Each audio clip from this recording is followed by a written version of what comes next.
ओम जगदाधार ओम जगदाधार सर्वधिष्ठान धात्री नमः सर्वधिष्ठान धात्रे नमः। ओम जगदाधार ओम जगदाधार सर्वधिष्ठान धात्री नमः सर्वधिष्ठान धात्रे नमः। ओम जगदाधार ओम जगदाधार सर्वधिष्ठान धात्री नमः सर्वधिष्ठान धात्रे नमः। सच्चिदानंद भगवान की जय। सत्य सनातन धर्म की जय। सतगुरुदेव भगवान की जय।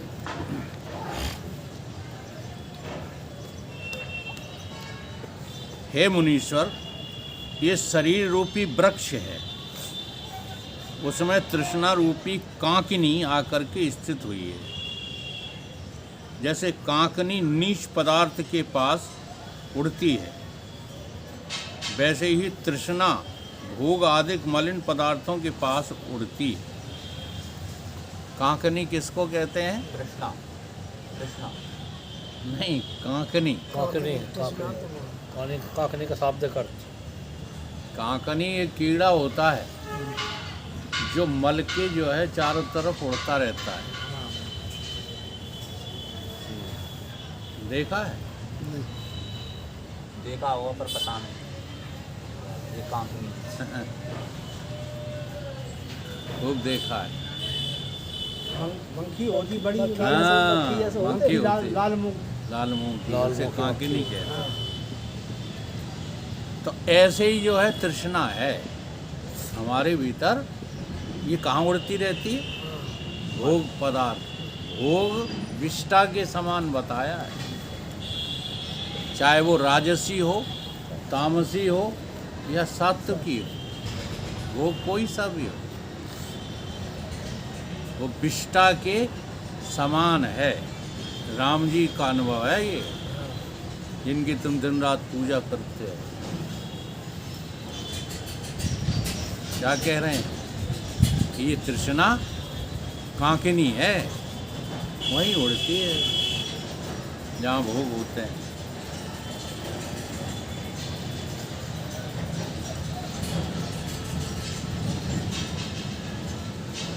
तृष्णा बंदरी की नाई शरीर रूपी वृक्ष को हिलाती है।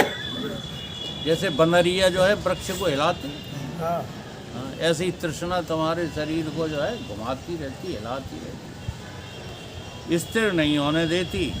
जैसे उन्मत्त हाथी कींच में फंस जाता है तब निकल नहीं सकता और दुख को प्राप्त होता है, वैसे ही अज्ञान रूपी मद से उन्मत्त हुआ जीव शरीर रूपी कीच में फंसा है तो निकल नहीं पा रहा है, पड़ा हुआ दुख झेलता है।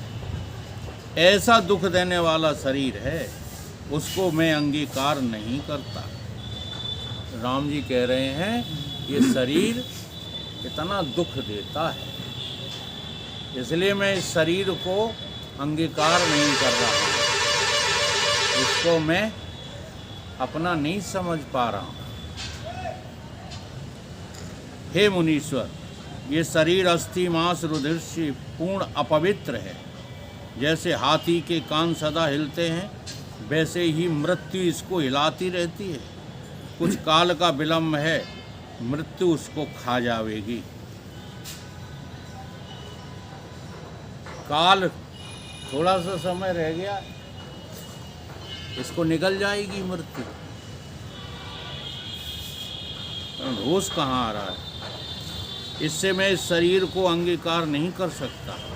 यह शरीर कृतघ्न है, भोग तो भोगता है और बड़े ऐश्वर्य को प्राप्त करता है, परंतु मृत्यु इससे सखापन नहीं कर सकती। चाहे तुम नेता हो जाओ, चाहे पलेता हो जाओ, चाहे अभिनेता हो जाओ, कुछ भी हो जाओ, मृत्यु तुमसे दोस्ती नहीं करता। तुम्हें खा ही जाएगी।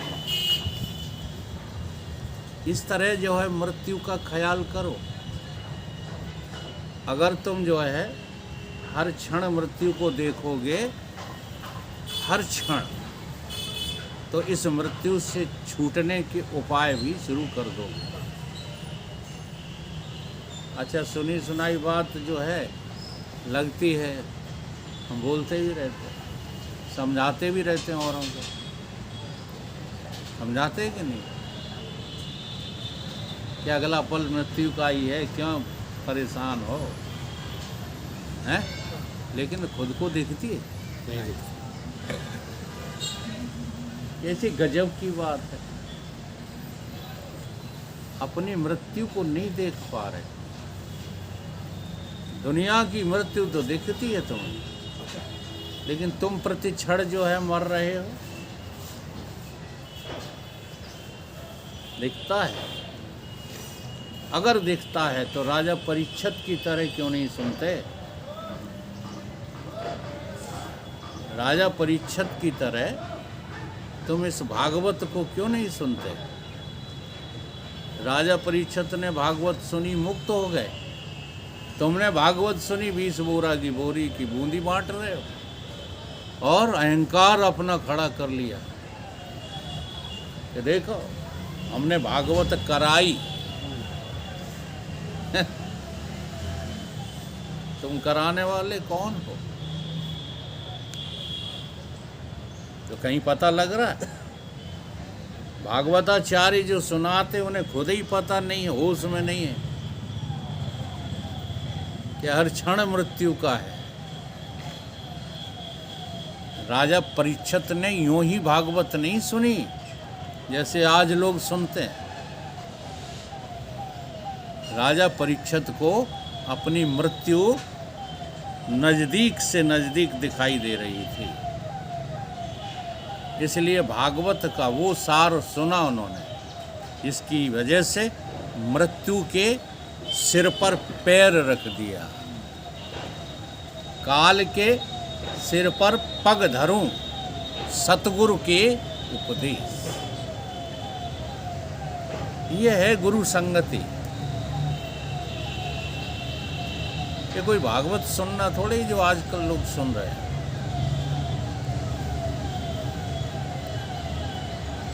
तो ये किसी से दोस्ती नहीं करती, मृत्यु उसकी किसी से दोस्ती नहीं है। जीव इसको अकेला छोड़कर परलोक जाता है।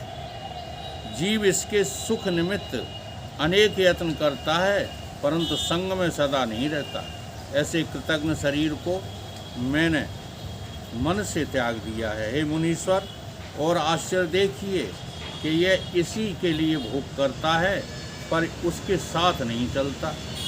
जैसे धूल से मार्ग नहीं भासता, वैसे ये जीव जब चलने लगता है तब शरीर से क्षोभवान होता और वासना रूपी धूल संयुक्त चलता है, परंतु दिखता नहीं कि कहाँ गया। जब परलोक जाता है तब बड़ा कष्ट होता है, क्योंकि शरीर के साथ इसने स्पर्श किया है। हे मुनीश्वर, जैसे जल की बूंद पत्र के ऊपर क्षण मात्र रहती है, वैसे ही शरीर भी क्षण भंगुर है। ऐसे शरीर में आस्था करनी मूर्खता, और ऐसे शरीर के ऊपर उपकार करना भी दुख का निमित्त है। सुख कुछ नहीं है। धनाढ्य इस शरीर से बड़े भोग भोगते हैं और निर्धन थोड़े भोग भोगते हैं, परंतु जरा अवस्था और मृत्यु दोनों की होती है कि नहीं होती? हाँ होती अच्छा, धनवान बूढ़ा नहीं होता, होता है। गरीब बूढ़ा हो जाता है? दोनों ही होती है। धनवान की मृत्यु नहीं होती, गरीब की मृत्यु हो जाती है। जब दोनों का परिणाम एक ही है तो दोनों मूर्ख हैं कि एक मूर्ख है? दोनों। देख लो, हैं? पंडित जी के पास काम नहीं है, धंधा नहीं है, 24 घंटे सड़क नापते रहते हैं। ठीक, जगदीश बड़े कमेरे हैं, वर्षा करते रहते हैं इसकी। अब बताओ, आखिरी समय दोनों एक से हो कि अंतर है गज? एक से। फिर काय भी रोड ना पत रहा तो काय जे धन ना कोटते रहते हैं। दोनों मूर्ख हैं कि समझदार हैं? अब यहाँ नहीं कहोगे, यहाँ इंसल्ट वाली बात है।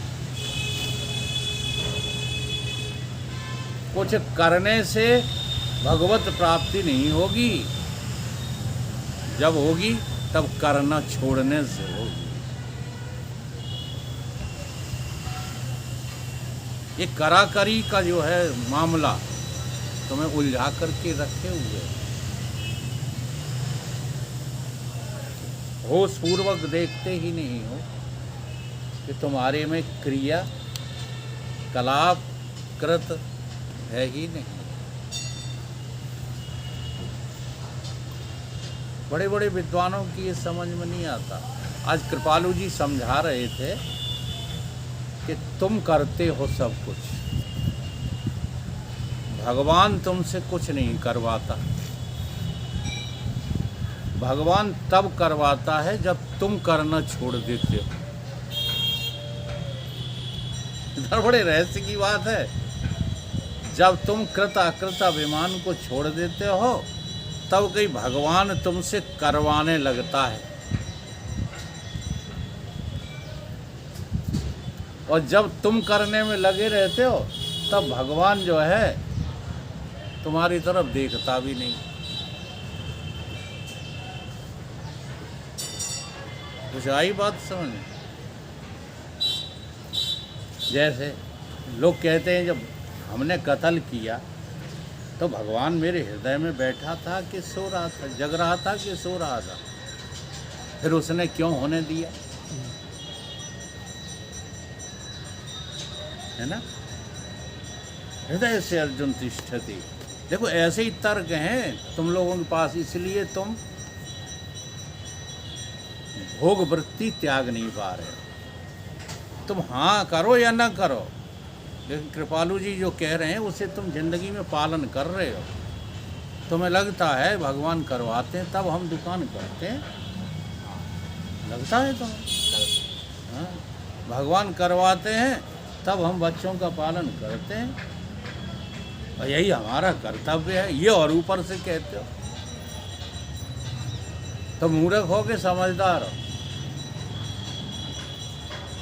हैं? बोलो। मूर्ख है। तो मूर्खता छोड़ो। जब तुम करना छोड़ दोगे, हाँ, करते हो तुम कन्हैया,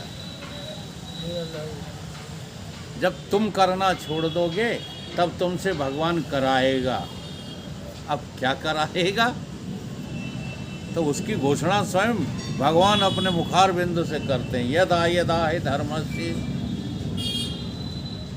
अब वो तुमसे जो है दुनिया के काम नहीं करवाएगा। हाँ, अब वो अपना काम करवाएगा। भगवान का काम क्या है? धर्म की स्थापना, अर्थात मुक्ति प्राप्त करना ही सबसे बड़ा धर्म है। तो जब तुम करना छोड़ देते हो तो भगवान की निगाह तुम्हारे ऊपर हो जाती है।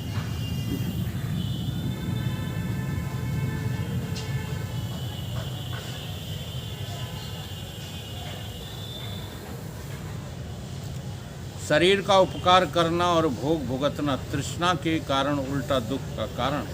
जैसे कोई नागिन को घर में रख करके दूध पिलावे तो अंत में उसे काट कर मारेगी, वैसे ही जिस जीव ने तृष्णा रूपी नागनी के साथ मित्रता की वह तो मरेगा ही, क्योंकि नाशवान इसके निमित्त भोग भुगतने का यत्न करना मूर्खता है।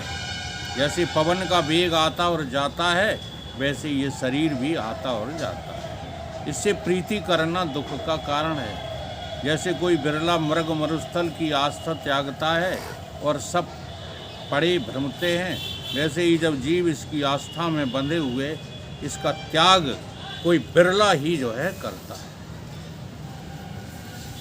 इसलिए जो है कहा है, गीता में भगवान ने भी कहा है, मनुष्याणाम सहस्रेषु, हजारों में कोई एक मनुष्य। अब गीता बोली है भगवान ने तब संख्या कम होगी मनुष्यों की। तो थोड़ा सा कलयुग के हिसाब से अब लाख कह दो, करोड़ कह दो तो कोई अतिशयोक्ति नहीं है। तो नहीं है वास्तव में। जैसे भिंड की जनता कितनी होगी,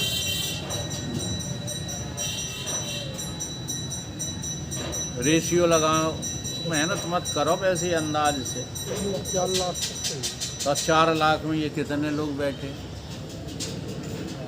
हो गई सिद्ध बात कि नहीं। मनुष्याणाम सहस्रेषु, फुर्सत नहीं है किसी को अब हाँ। जिस कॉलेज में ये बकवास सुनने की। अभी भजन संध्या के नाम पर कार्यक्रम रख दो, हाँ, फिर देखो अभी बनेगा नहीं। बनेगा नहीं यार। अब मुख्यमंत्री आ रहा है, बन गई नहीं, हम देखो भूलो।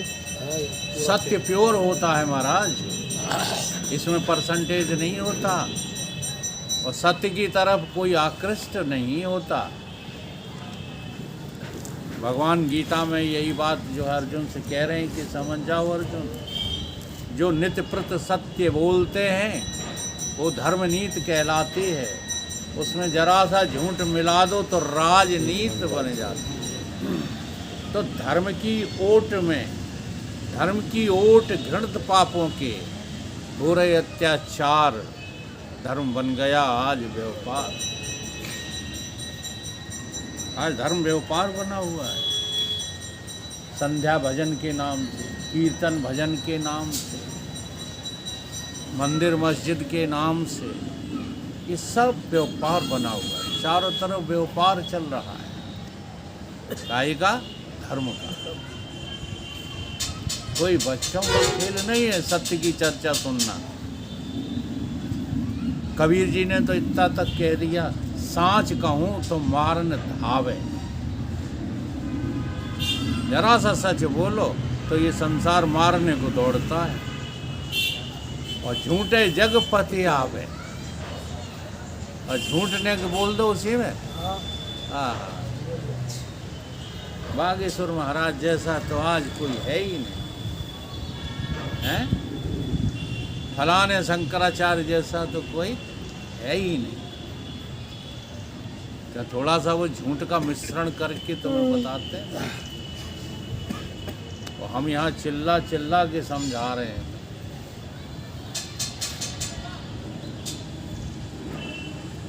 कहते ऐसे अपने अपने गुरु की सब कहते हैं,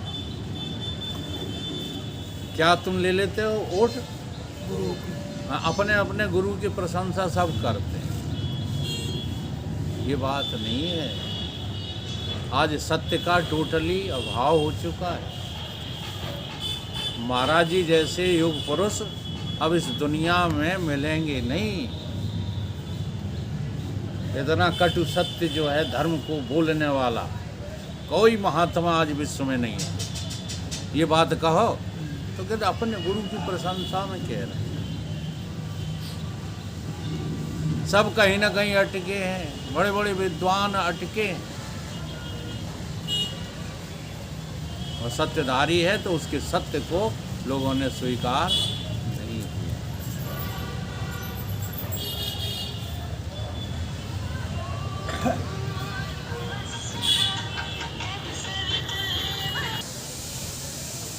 जैसे कोई सूखे तृण को त्याग देता है, वैसे ही मैंने इस शरीर की ममता को त्याग दिया है। राम जी कह रहे हैं। तो देखो, शरीर की ममता त्यागे बिना कभी गुरु का ज्ञान आपको जो है लाभ नहीं करेगा। सुनते खूब रहो। हे मुनीश्वर, ऐसे शरीर को पुष्ट करना दुख का निमित्त है। ये शरीर किसी अर्थ नहीं आता, ये तो केवल जलाने योग्य है। जैसे लकड़ी जलाने के सिवाय और किसी काम नहीं आती, वैसे ही ये शरीर भी जड़ और गूंगा किसी काम नहीं आता। हे मुनीश्वर, जिस पुरुष ने काष्ठ रूपी शरीर को ज्ञान अग्नि से जलाया है, उसका परम अर्थ सिद्ध हुआ है। परमार्थ किसका सिद्ध हुआ है? जिसने ज्ञान अग्नि से इसको जला दिया है। दुनिया वाले तो काठ की अग्नि से जलाएंगे, परंतु पुरुषार्थी वही है जो उसे ज्ञान अग्नि से जला लेता है। ज्ञान अग्नि से जलाना क्या है? ज्ञान में ये शरीर 3 कालों में है नहीं, समझना है। जी हाँ। जब ये शरीर 3 कालों में है नहीं तो और शरीर हैं क्या? बोलो। नहीं है। तो किसकी सेवा में लगे हो? किसका काम कर रहे हो? किन्हें पाल रहे हो? क्या चला रहे हो? ये है ज्ञान अग्नि में जलाना। ज्ञान की अग्नि जहाँ प्रज्वलित हुई वहाँ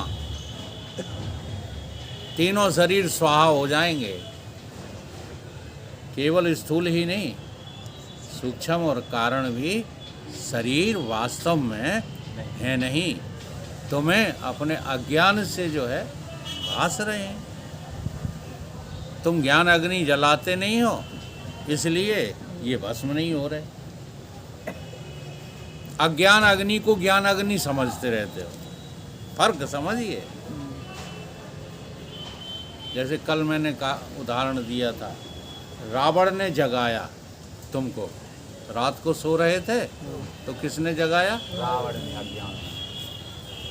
तो रावण के द्वारा जग करके तुम्हें संसार कैसा दिखाई दिया? सत्य। सत्य दिखाई दिया। ठीक। और वहीं पर ज्ञान रूप हनुमान जगाए ना, तो जागते ही तुम कहोगे ये को हम द्वितीय नास्ति, हम ही तो हैं, हमारे अलावा कहीं कोई है? हम सर्व तो देखते हैं, लेकिन सर्व में अपनी मैं को नहीं देखते। इसलिए हम सर्व के पीछे पड़े रहते हैं। सर्व हम हैं, सर्व हम हैं। अच्छा, अब जब भगवान ये गीता में कहते हैं कि पीपल मैं हूँ, तो क्या कह रहे हैं? हम लोगों ने अर्थ के अनर्थ कर लिए हैं। पीपरा हैं भगवान। सर्व वृक्षों में पीपल मैं हूँ, हाथियों में ऐरावत हाथी मैं हूँ। ये क्या कह रहे हैं? मैं ही मैं हूँ, दूसरा कुछ नहीं। ये वासुदेव पुत्र हैं। आखिर वो कहना क्या चाह रहे हैं? अगर वो अर्जुन को ये कह रहे हैं कि वासुदेव पुत्र ये जो 3.5 हाथ का खड़ा है यही सर्व वृक्षों में है, तो ये तो बात कैसे भी जमती नहीं है। नंबर 1 के झूठा है फिर तो। बोलो, तो क्या कह रहे हैं वो?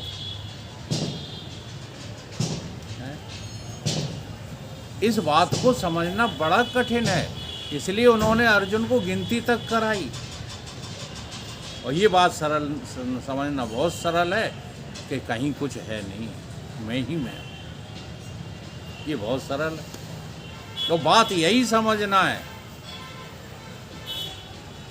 जोर कितना भी लगा ले, अरे जमाने जोर लगा ले, कितना जोर लगाएगा, इस जगती में सतगुरु का झंडा कभी न झुकने आएगा। चिंतन किया करो। हाँ, तुम आँख हो क्या? तुम नाक हो क्या? तुम कान हो क्या? कान हो तुम? हैं? फिर क्यों कहते रहते हो मैं सुनता हूँ, मैं सूंघता हूँ? ये दूसरे के धर्मों को तुम अपनी छाती पे क्यों लादे रहते हो? इनमें से तुम कुछ हो? हैं? ये सर्व हैं, ये सर्व हैं। सर्व में मैं हूँ। बात ऐसे समझना है। ये नाक, आँख, कान, रोमटे, हाथ, पैर, गुदा, उपस्थ, प्राण, मन, बुद्धि, ये सर्व है। ये क्या है? सर्व। लेकिन सर्व तुम्हारे बिना है। अच्छा, तुम सर्व बन गए हो, ये भी गलत समझते हो। बना बनी कुछ नहीं है। जिस दिन ये बात समझ में आ जाएगी उस दिन तुम मुक्त हो। किसी को बहुत सरल भाषा में भोला बाबा ने कह दिया, जो जानना है सर्व का सो जानना अज्ञान है। वो जानना है जो निज का वो जानना ही ज्ञान है। जो सर्व जाना आपने, अब तुम सर्व जानने में लगे पड़े हो। सत्संग में आए तो किताबें चाटने में लग गए, जब सत्संग में नहीं आए थे तो जाने क्या क्या चाट रहे थे। तो इसलिए सत्संग ठीक है कि कम से कम हाँ जलेबी तो मिली चाटने को, नहीं तो सिटी के कुत्ते बन करके जाने कौन कौन की जूठन चाट रहे थे। ये शास्त्र वेद आदि पढ़ना रटना ये सब भगवान की चाट है। ये क्या है? भगवान की चाट। हाँ, तो उससे तो ठीक है, लेकिन बिल्कुल ठीक फिर भी नहीं, चाट अभी भी रहे, कुत्तापना अभी भी छोड़ नहीं रहे। इसलिए भोला बाबा की इतनी सरल बात, वेदांत को असल में वेदांती होते ही ऐसे हैं।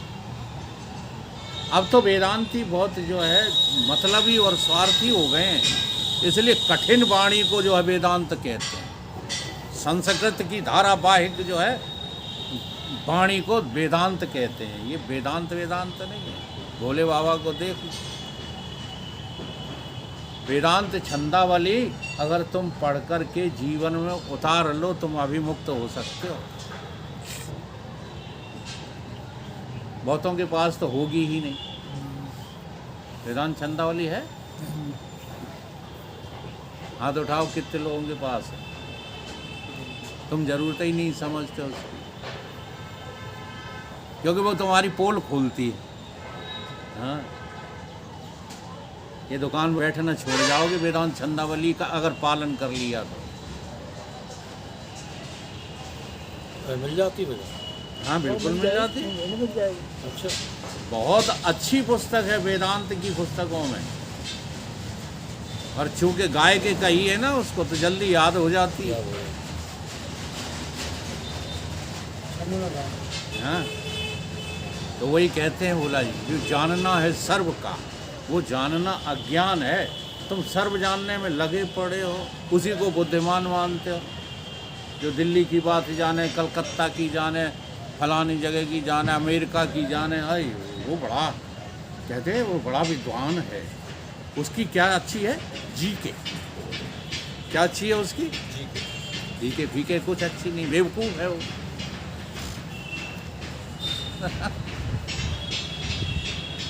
जो जानना है सर्व का सो जानना अज्ञान है, और जानना है जो खुद का वो जानना ही ज्ञान। जो सर्व जाना आपने तो कुछ भी ना जाना आपने, चाहे कुछ जान लो। 6 शास्त्र, 4 वेद, 18 पुराण, सारे उपनिषद सब तुमको कंठस्थ हैं, फिर भी कुछ नहीं जाना अगर तुमने निज को न जाना।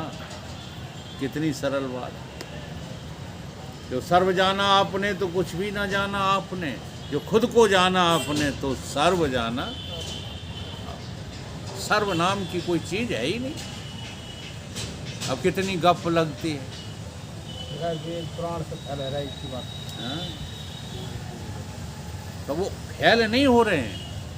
असल में जब वेद पुराण आदि को तुम चाटोगे, जब उनको तुम ढंग से पढ़ोगे और पालन करोगे, तब इसी छोटी सी बात पे आ जाओगे।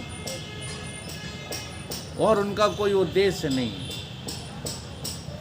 अच्छा हमें ये बताओ, आम के वृक्ष पर बौर क्यों आता है? फल देने के लिए। क्या अपनी अहमियत बताने के लिए आता है? नहीं। केवल फल देने के लिए आता है। और फल दे दिए फिर बौर का क्या है? नाश खत्म हो जाता अरे बौर है ही नहीं। है ही नहीं। इसी प्रकार से ये वेद शास्त्र उपनिषद आदि ये केवल तुम्हें तुम्हारा परिचय देने के लिए तुम्हारे ऊपर कृपा कर रहे हैं। अब तुम उस कृपा को समझ नहीं पा रहे, रटने में लग जाते हो और उन वेदों को बदनाम करते हो। देखो हम कितने बड़े विद्वान हो गए। ये रटना वटना नहीं है, उनको पढ़ करके उन्हें समझना है कि ये हमारे ऊपर क्या कृपा कर रहे हैं, हमें कहाँ ले जाना चाहते हैं। हे मुनीश्वर, न मैं शरीर हूँ न मेरा शरीर है, न इसका मैं हूँ न ये मेरा है। अब मुझको कामना कोई नहीं, मैं तो निराश हूँ इससे, और शरीर से मुझको कोई प्रयोजन नहीं। इसलिए आप वही उपाय कहिए जिससे मैं परम पद को पा जाऊँ। हे मुनीश्वर, जिस पुरुष ने शरीर का अभिमान त्यागा है वह परमानंद स्वरूप है, और जिसको देह का अभिमान है वह परम दुखी है। जितने दुख हैं वो सब शरीर के संयोग से होते हैं। बोलिए सतगुरुदेव।